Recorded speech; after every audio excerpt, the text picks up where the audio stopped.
Welcome to this episode of Wiki Walks, a short podcast devoted to some of the more intriguing and, who knew, articles that you can run across in the weird world of Wikipedia. I'm your host, Chris Grismer. Well, a happy day to you, my fellow listeners. Today we're going to talk about a strange metal. I don't mean Slipknot. We're talking about the bizarre history of antimony, a metallic element that was once used for some seriously bizarre medical treatments. All right, picture this. You swallow a little metal pill, let it irritate your intestines enough to, expel its contents, and then you have to hunt through your own evacuations just to then retrieve and eventually reuse that pill. Yes, a reusable pill. And just why? Believe it or not, in the Middle Ages, this was considered a legitimate cure for illness, a way to expel the bad humors from the body that were making you sick. If you're unfamiliar with the concept, what were these humors that they would speak of? Well, it was an ancient theory that the body contained 4 fundamental fluids that needed to remain in balance in your body: blood, phlegm, yellow bile, and black bile. Too much or too little of any of these humors was thought to cause illness.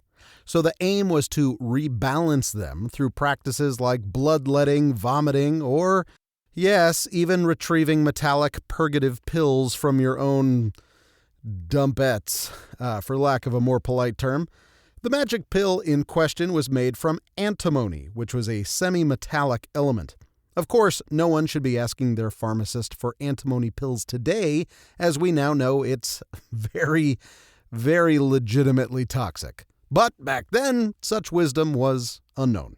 They just knew antimony was really good at evacuating the body in rather unpleasant ways. Antimony's role in questionable medieval medicine didn't stop there. Some people would drink wine that had been left overnight in antimony cups, causing it to react with the wine's tartaric acid to form antimony tartrate, a compound that induces vomiting. You know what? Just send it back the other way. Nope, not out that way. You got to go back out the way you came. The idea of purging to treat disease persisted for centuries after that. In fact, when the great composer Mozart fell mysteriously ill later on, he was treated with antimony tartrate, commonly known as tartar emetic at the time. His symptoms of vomiting, fever, and swelling are consistent with antimony poisoning, leading many to speculate that the treatment that may have contributed to his untimely death was antimony. Yikes.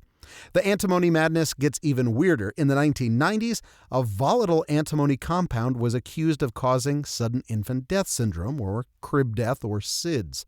The theory was that it formed from antimony oxides used as flame retardants, but thankfully, that idea has been dismissed due to lack of evidence.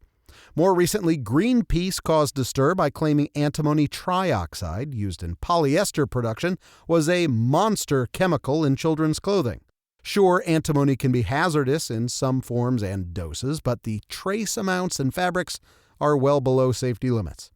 So while antimony may have seemed like a cure-all for our medieval ancestors, we now know better than to go hunting for metallic pills in our own leavings.